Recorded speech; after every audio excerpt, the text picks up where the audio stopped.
السلام عليكم ورحمة الله وبركاته أعزائي المشتركين معنا في قناة الدكتور مع الدكتور خليفة مختار خليفة أخصائي الكبد والجهاز الهضمي والحميات.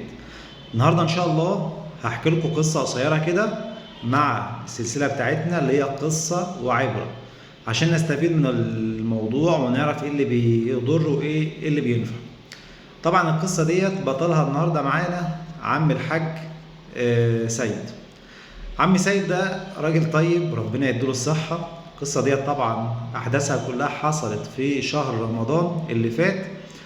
اللي حصل إن عم سيد جالنا المستشفى، ضغطه كان عالي جدا، يعني واصل يومها حوالي 200 على 100. فعم سيد طبعا كان عنده حوالي 90 سنة، بتاع 70 سنة.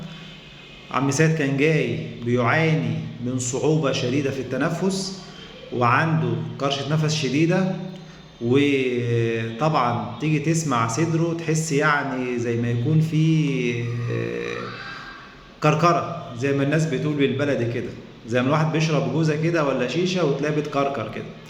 طبعا عم سيد كان داخل في حاجة اسمها ارتشاح رئوي. عم سيد دخل في ارتشاح رئوي ليه؟ عم سيد راجل 70 سنة، هو أصلا كان مريض ضغط.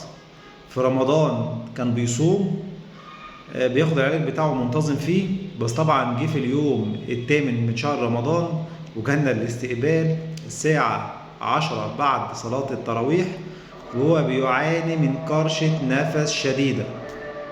ايه اللي عمل فيه كده عم سيد؟ سألنا الناس. عم سيد كان بياخد علاجه بانتظام؟ قال لك بياخد علاجه بانتظام. طيب يا عم سيد، كان بيشرب ايه في رمضان؟ المشروب المفضل بتاعه في رمضان ايه يا جماعة؟ فاجونا طبعا، بس عرفنا ان ده السبب الرئيسي اللي خلى الضغط يعلى خالص. للأسف عم سيد كان بيشرب عرق سوس في رمضان، حوالي كوبايتين من الكبار، يعني حوالي كده لتر من العرق سوس كل يوم.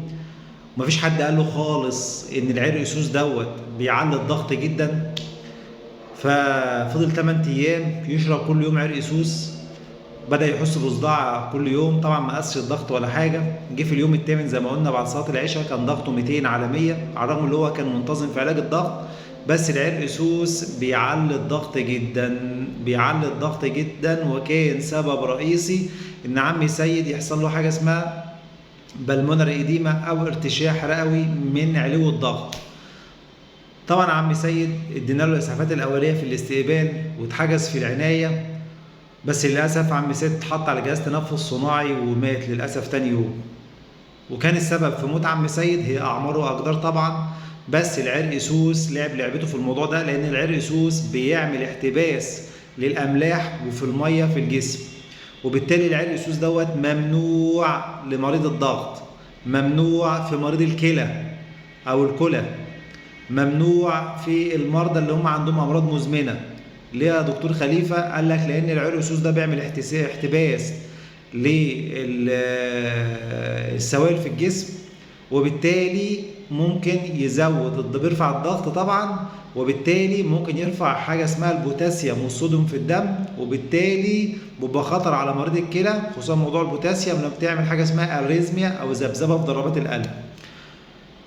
ودي كانت قصة قصيرة عرفنا منها ان عم سيد بعد ما شرب العرق سوس 8 ايام ورا بعض في رمضان ضغطه عالي خالص ودخل في ارتشاح رئوي ودخل العناية، وللأسف مات عم سيد بسبب العرق سوس. يبقى احنا نستفيد كده اللي احنا نبعد عن العرق سوس خالص في مريض الضغط ومريض الكلى. ودي كانت قصة قصيرة، والسلام عليكم ورحمة الله وبركاته.